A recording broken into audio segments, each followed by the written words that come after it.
আমি প্রথমেই মনির খান ওনাকে অভিনন্দন জানাই, শুভেচ্ছা জানাই যে ওনার অফিসিয়াল ইউটিউব চ্যানেলে একটা বিরাট সফলতা এসছে, 30 লক্ষ সাবস্ক্রাইবার এসছে। একটা দ্বিতীয়ত হচ্ছে যে অনুষ্ঠানের আয়োজন করেছিল এবং যাদেরকে এখানে আমন্ত্রণ জানিয়েছেন, সিট খালি আমার কোনো মর্মবেদনা নাই। আমি বুঝি যে এখানে একান্তই যারা খুবই এসব সকল বিষয়ে অভিজ্ঞ মানুষ, তাদের এখানে একত্রিত হওয়া। মিনিস্টার মাথা ঠান্ডা অফার, মাসিক কিস্তিতে 1.5 টন এসি মাত্র 3,999 টাকা ও 2 টন এসি 4,999 টাকায় পাওয়া যাচ্ছে মিনিস্টার শোরুমে। আমরা আপনাদের সব কথা আমি মনোযোগ দিয়ে শুনেছি। একটা দীর্ঘ আলোচনা হতে পারত, ভালো হতো সে আলোচনা করতে পারলে। আমি আজকেই একটা সভা করেছি আমার অফিসে,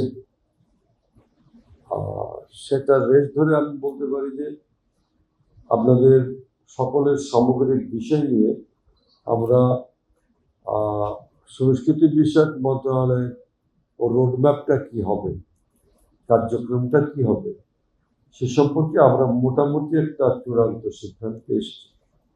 আপনারা জানেন যে ফেব্রুয়ারি মাসে নির্বাচন হয়েছে। আমাদের গুছিয়ে নিতে, বুঝতে শুনতে সব ব্যাপারেই কিন্তু একটু সময় লাগে। এরকম না যে আসলাম, সুইচ দিলাম, আলো জ্বলে গেল, ব্যাপারটা কিন্তু একেবারে এরকম না।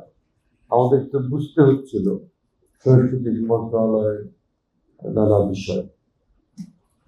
আমাদের মাননীয় প্রধানমন্ত্রী, তিনি খুবই আগ্রহী আমাদের সাংস্কৃতিক পরিমণ্ডলটাকে যাতে আমরা বেগবান করতে পারি, একটা সুস্থ ধারায় ফিরিয়ে আনতে পারি, গতিশীল করতে পারি।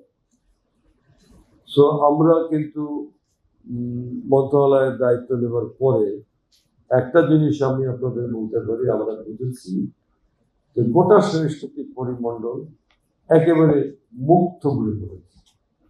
একেবারে এটার কোনো নিয়ম নাই, শৃঙ্খলা নাই, এটার কোনো দিক নির্দেশনা নাই, এটার কোনো নীতিমালা নাই।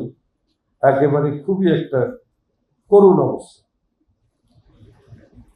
একটা গভর্নমেন্টের দায়িত্ব থাকে একজনকে প্যাট্রোনাইজ করা, কিন্তু না। একটা গভর্নমেন্টের দায়িত্ব থাকে প্রতিষ্ঠানের প্রাতিষ্ঠানিক শক্তি বাড়ানো, যেটাকে আমরা বলি ইনস্টিটিউশনাল ডেভেলপমেন্ট। প্রতিষ্ঠানটা যদি সক্ষম হয় তাহলে সেই প্রতিষ্ঠানটা কিন্তু সার্ভিসটা দিতে পারে। কিন্তু আনফর্চুনেটলি আমাদের দেশে কোনো প্রতিষ্ঠানই তার যথেষ্ট পরিমাণ সক্ষমতা অর্জন করতে পারে না। কারণ সক্ষমতা অর্জন করার জন্য যে সমস্ত কাজ করতে হয় সেই কাজগুলো করা হয়নি। আমাদের মন্ত্রণালয়ের অবস্থা তাই, এর প্রত্যেকটা সেক্টর, প্রত্যেকটা অনুষঙ্গ একেবারে মনে হয় যে ক্লান্ত, পরিশ্রান্ত, একেবারেই ভাবলে হীন অবস্থার মধ্যে আছে। আপনারা জানেন যে সংস্কৃতি একটা বিশাল পরিমাণ।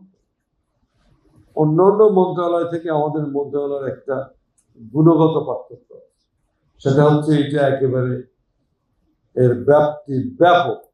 সংস্কৃতি মানে শুধু সঙ্গীত নয় বা শুধু নৃত্য নয়। সংস্কৃতি আপনি কেমন করে চলেন, হাঁটেন, ওঠেন, বসেন, কি খান, কেমন করে খান, কি খান, কেমন করে আতিথেয়তা করেন থেকে শুরু করে এভরিথিং, ভাষা টাষা সব ব্যক্তি বিরাট। এবং সংস্কৃতি একটা জাতির একটা মনস্তত্ত্ব তৈরি করে, একটা মানসিকতা তৈরি করে।